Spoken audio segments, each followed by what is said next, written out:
Hi everyone, and welcome to my kitchen.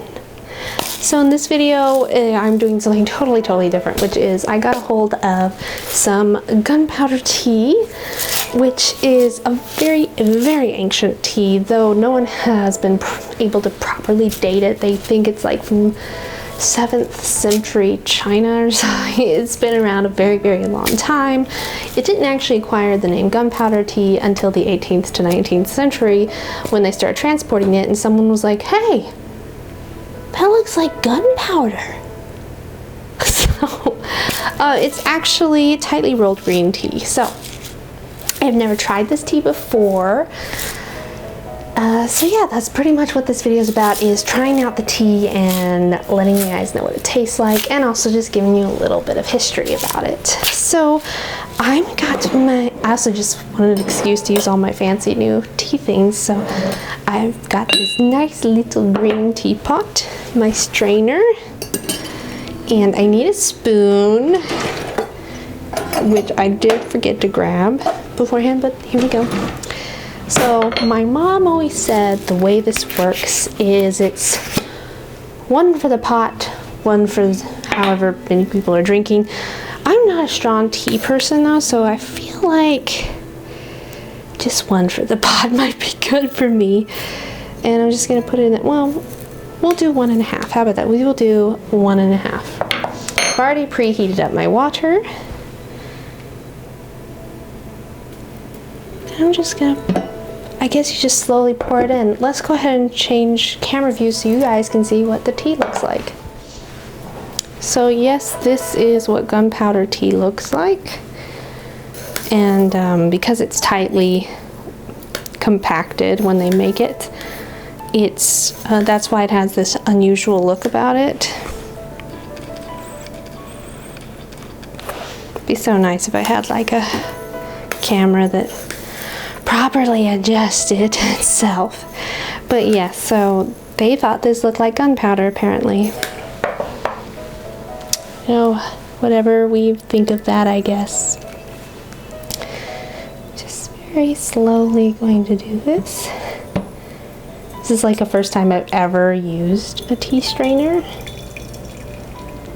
Okay, now we got a consistent thing going.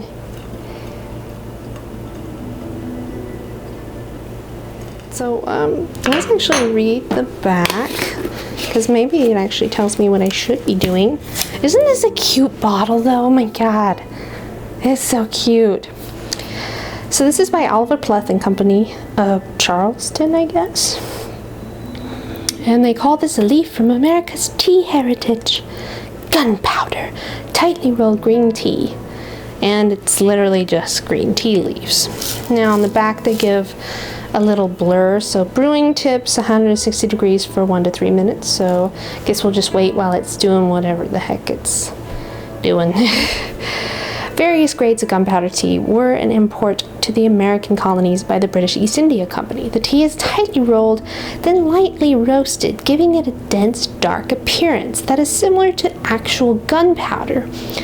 Witness the agony of the tea leaf as the green gunpowder tea leaves slowly and fitfully unfurl in hot water. So, yeah. I read somewhere that someone said this might have been one of the teas that was thrown overboard in Boston Tea Party. So, fascinating. A little bit of American history, if it's true. So, I guess maybe I should do a bit more. We'll just fill the whole pot up. Why not? So let's just look inside and see how it's looking. Very nice and green tea. Yeah, definitely looking like the real stuff. I don't know what that means. Like, would it be fake? Let's smell it. I just cleared my nasal passage. Smells good though. It does smell really good. For our teacup today, we are using one of my personal favorites, which is the Royal Chelsea English bone china made in England. And I rather do like this because it feels like it's very personal to me, even though I know it was named Chelsea after the district in London and not after me. But, you know, that's one of the many fantasies that I can live out in my mind. So, yes. I am also borrowing my mom's creamer, which she does not know I am borrowing because I don't have any creamers. It also does not have cream in it. It has milk because I don't drink cream. I actually don't even know if I'm going to be needing milk with green tea. I feel like you're not supposed to. So I'm pretty impatient. I feel like it's been a few minutes, so let's go ahead and do this. Very nice. Alright, let's switch camera views and give this a taste. Alright everyone, we're ready to taste it. Gunpowder green tea.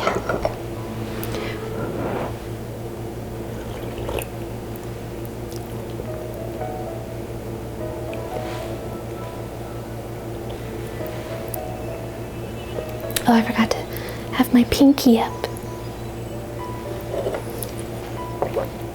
Oh, you don't say. Lady Muffet did what? I know, she rather is. Okay, I'm not going to insult you guys with any more of my English accent. So it doesn't need milk in my opinion, or cream. This is definitely a tea you could just have on its own. And it's interesting because I've had a couple of varieties of green tea before. I've had like the stuff you think of when you like get iced green tea and stuff, which is pretty bleh. And I've had the very potent, when I was in high school, I was in Japanese class and we did a traditional tea ceremony and we did green tea and it was so potent. But that was very different because it was powdered. And so I don't know much about the tea itself. I only know that, dang, that stuff was strong. But this is nice. This is nice and light. You can still taste the green tea in it, which is very pleasant. It's a little hot still. I certainly don't need milk. Like, I've had other teas that I'm just like, it needs milk. So, I don't know, just for the heck of it, let's try some milk in it and see what that does. I feel like it's such a light flavoring that if I put milk in it, it might just feel like hot milk.